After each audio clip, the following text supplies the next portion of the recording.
नमस्कार, मैं जितेंद्र चतुर्वेदी। आपसे आग्रह रहेगा कि अगर मतांतर से नहीं जुड़े हैं तो जुड़िए, वीडियो को लाइक करिए और साझा करना मत भूलिए।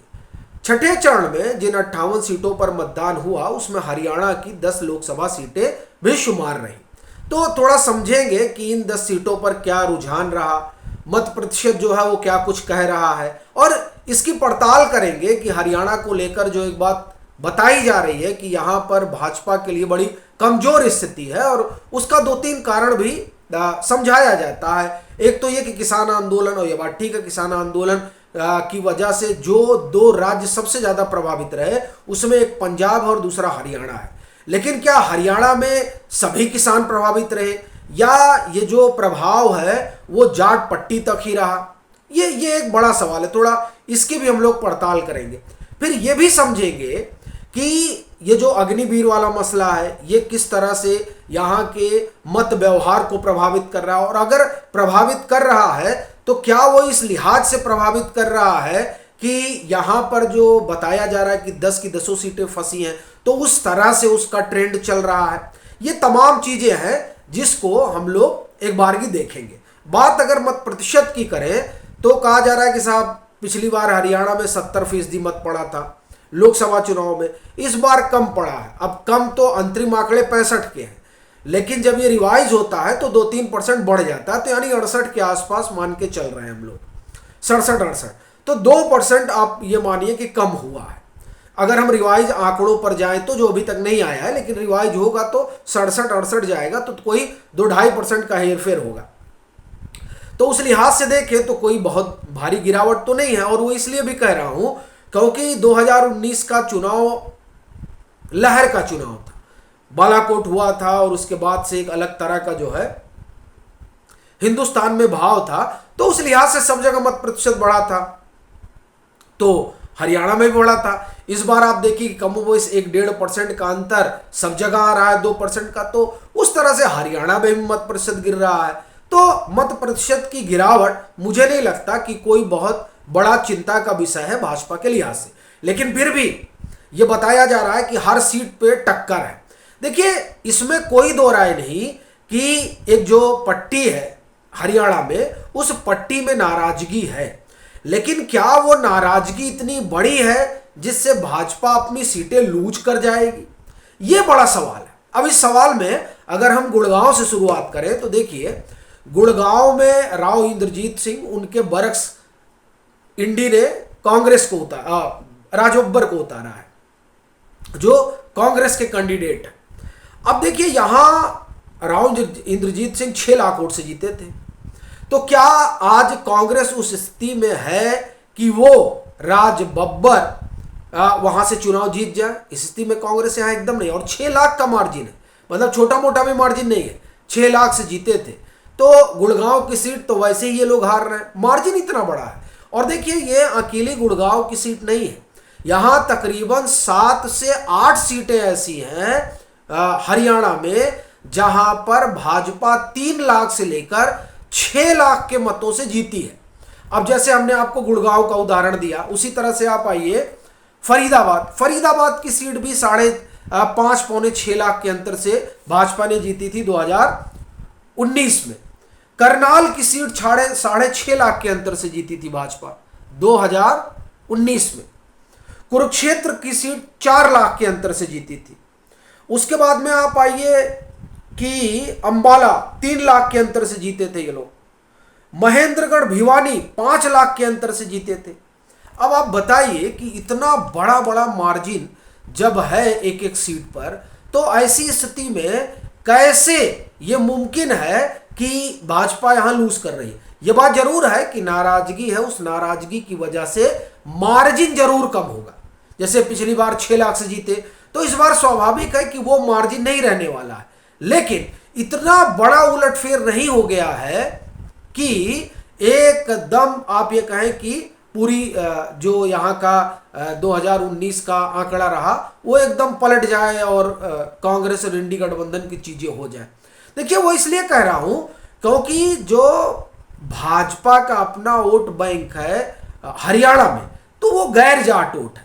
हाँ, 2019 में ये जरूर है कि जाटों ने भी भाजपा को वोट किया था, और इस बार वो नाराज है।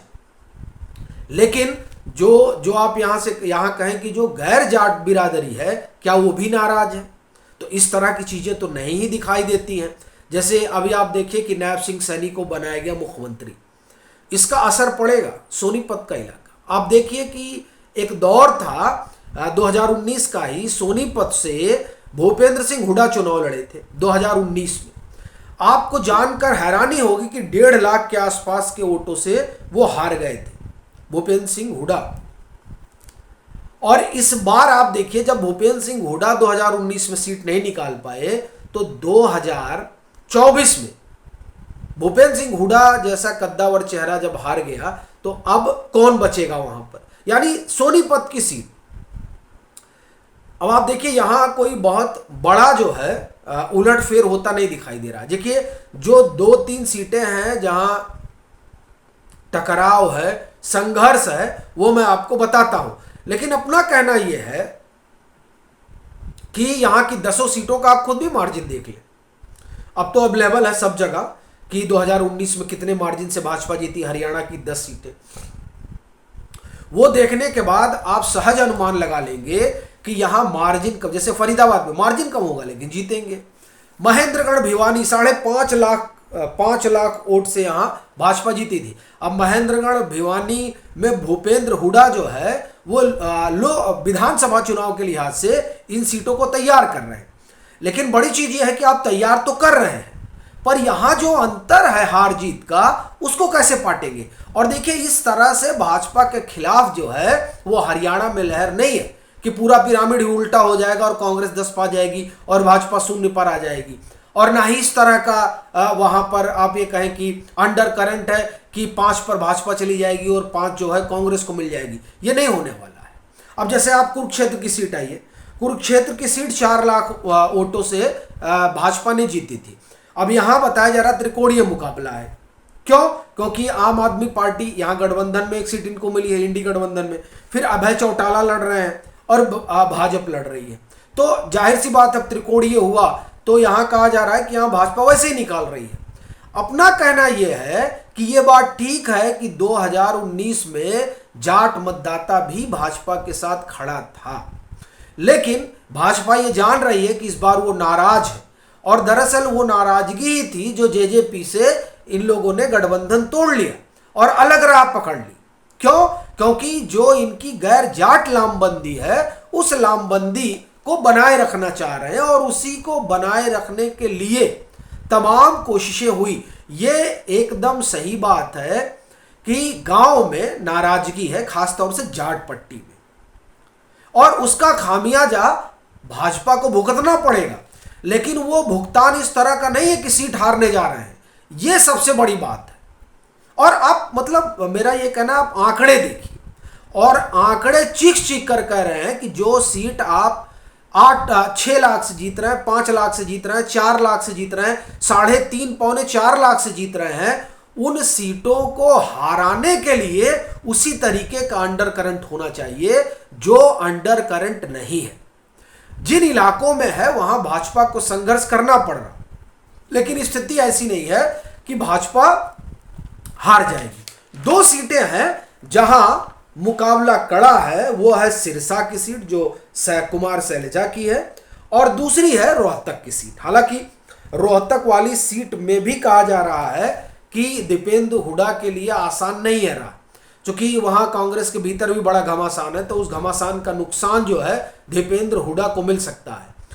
तो इस लिहाज से अगर हम देखें तो दीपेंद्र हुड्डा भी संभवतः हार जाएंगे, लेकिन हम हारा हुआ ना माने तो भी 2 सीटें, सिर्फ सिरसा और रोहतक, इन 2 सीटों पर मुकाबला है। बाकी 8 सीटों पर कहीं कोई मुकाबला नहीं है। क्यों? क्योंकि हार जीत का अंतर बहुत बड़ा है। देखिए सिरसा में भी 3 लाख के अंतर से भाजपा जीती थी, लेकिन अब कुमार शैलजा यहां पर हैं और मत प्रतिशत वगैरह भी यहां बढ़ा है, तो उस लिहाज से देखा जा रहा है कि हो सकता है चली जाए। अपना कहना यह है कि जहां 5-5, 6-6 सीटें लोग हरा रहे हैं जिस हरियाणा में, वहां अभी भी भाजपा की पुरजोर आंधी है। बाकी आपकी क्या राय है जरूर साझा करें। मतांतर से नहीं जुड़े हैं तो जुड़ें, वीडियो को लाइक करें और खूब शेयर करें।